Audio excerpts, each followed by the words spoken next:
네, 중국 증시 어제 블랙 먼데이라고 불릴 만큼 큰 폭으로 하락을 했습니다. 5% 하락을 하면서 2,000선을 하회했고요.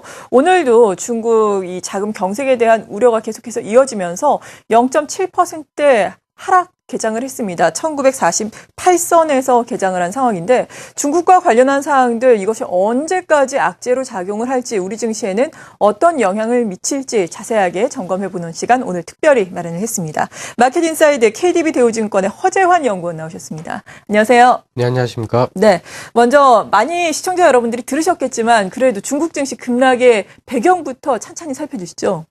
예, 가장 첫 번째 이유는 역시 중국의 사이보 금리 내지는 이제 리포 금리가 거의 연 20%대까지 급등을 하면서 이제 은행권의 이제 자금 경색 우려가 굉장히 컸었던 것 같습니다. 아무래도 이제 은행권들이 자금이 부족을 하게 되면 이제 대출이 안 될 거고 대출이 안 되게 되면은 한계 기업에 있는 기업들이 도산을 할 수밖에 없는 상황이기 때문에 결국 유동성 경색이 어떤 그 전체적인 신용 경색으로 이어질 것이라는 우려감이 굉장히 좀 컸었고요. 여기다 대다가 인민은행은 오히려 시중에 있는 유동성이 충분하다라고 얘기를 하면서 이러한 자금 경색 현상에 대해서 별로 지원을 하지 않겠다라는 의지를 강경하게 보여줬 점이 투자자들의 어떤 심리를 상당히 좀 무너뜨렸던 결과로 좀 생각을 하고 있습니다.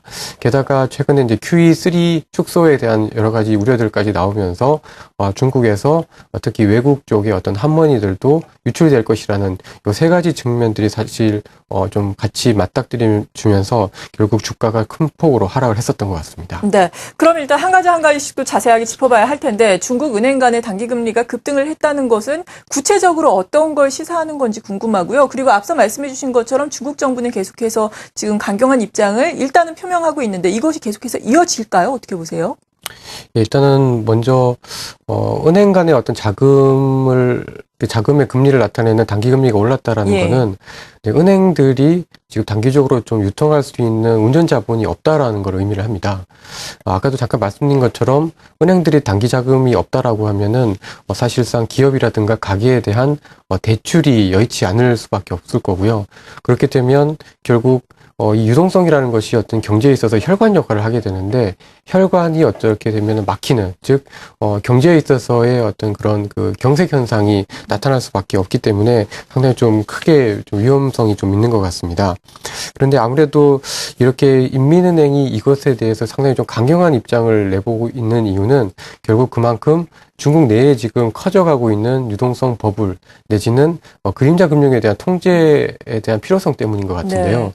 네. 저희가 보기에는 지금 중국의 M2와 같은 유동성 규모가 GDP 대비 거의 200%를 넘어선 상황입니다. 특히 지난 5년 동안에 GDP 대비 거의 한 30에서 40%포인트 이상 유동성이 늘어났기 때문에 과거에 금융 위기를 겪었었던 80년대 후반의 일본이라든가 2007년 이후에 어떤 미국이라든가 이런 금융 위기를 겪었었던 나라들이 대부분 다 이 GDP 대비 유동성 증가 속도가 지난 한 4년 5년 동안에 한 30에서 40%포인트 이상 늘어나게 되면 거의 대부분이 유동성 위기를 겪었었습니다. 따라서 중국 인민은행 입장에서는 사실 경기를 약간 잡는다고 하더라도 이 금융위기를 막기 위해서 어떻게 보면은 좀 다급한 조치를 취한 게 아닌가라고 좀 살펴볼 수가 있을 것 같고요.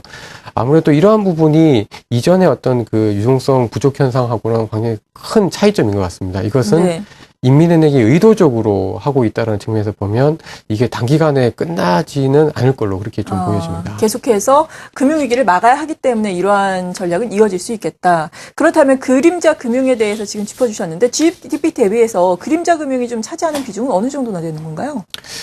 이 그림자 금융이라는 게 사실은 은행의 어떤 대차 대조표상에 나타나지 않는 금융이기 때문에 사실 이렇게 정의를 어떻게 하느냐에 따라서 상당히 좀 레인지가 굉장히 큰 편입니다. 네. 그러니까 아주 좁게 아주 협의의 의미로 그림자 금융을 얘기를 하면 GDP 대비 한 20에서 30% 정도. 그러나 광의로 보면은 GDP 대비 한 70에서 80% 정도가 되게 되는데요. 문제는 이 그림자 금융의 상당 부분이 부동산과 지방정부 대출로 갔는데 아무래도 이 업체들의 어떤 그 현금 흐름이 썩 좋지가 않다라는 것 같습니다. 따라서 아무래도 이 부분은 결국 이 그림자 금융이 결국 이 지방정부 그동안 계속해서 야기가 되었던 지방정부 부실 문제와 같이 연관이 되기 때문에 상당히 이 부분은 단순히 나쁘다라는 의미보다는 이게 어느 정도의 파장을 미칠지에 대한 불확실성이 굉장히 크다라는 게 악재의 본질인 걸로 저희는 이해를 하고 있습니다. 네, 지금 불확실성이 크다라고 말씀해 주셨는데 그래도 우리가 지금 이 상태에서 예측을 해보자면은 정말 이 그림자 금융으로 인해서 기업이라든지 지방정부가 뭐 파산에 이를 만한 위험 요소는 지금 어느 정도라고 평가를 하세요? 근데 어떠한 경기나 어떤 상황 속에서도 예.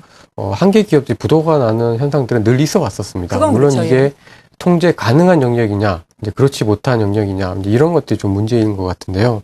일단은 중국의 지방 정부를 비롯한 기업들의 어떤 부채 비중은 일반적으로 사람들이 생각하는 것보다는 훨씬 더 큰 편인 것 같습니다. 네. 이제 공식적으로는 중국의 지방 정부를 비롯한 정부 부채가 GDP 대비 100%다 뭐 이렇게 얘기를 하고 있습니다만은 사실상은 조금 더 많은 것 같고요. 또 은행이 아닌 기업들의 부채 비중도 사실 공식적으로는 80% 정도 수준이라고 하지만 사실 그보다는 좀 더 많다라고 좀 봐야 될 것 같습니다. 그래서 아무래도 이렇게 지방 정부라든가 기업들이 갖고 있는 부채가 크다라는 거는 지금 선진국들이 갖고 있는 어떤 과잉 부채 문제와 거의 문제가 비슷하다라고 좀 볼 수가 네. 있을 것 같고요.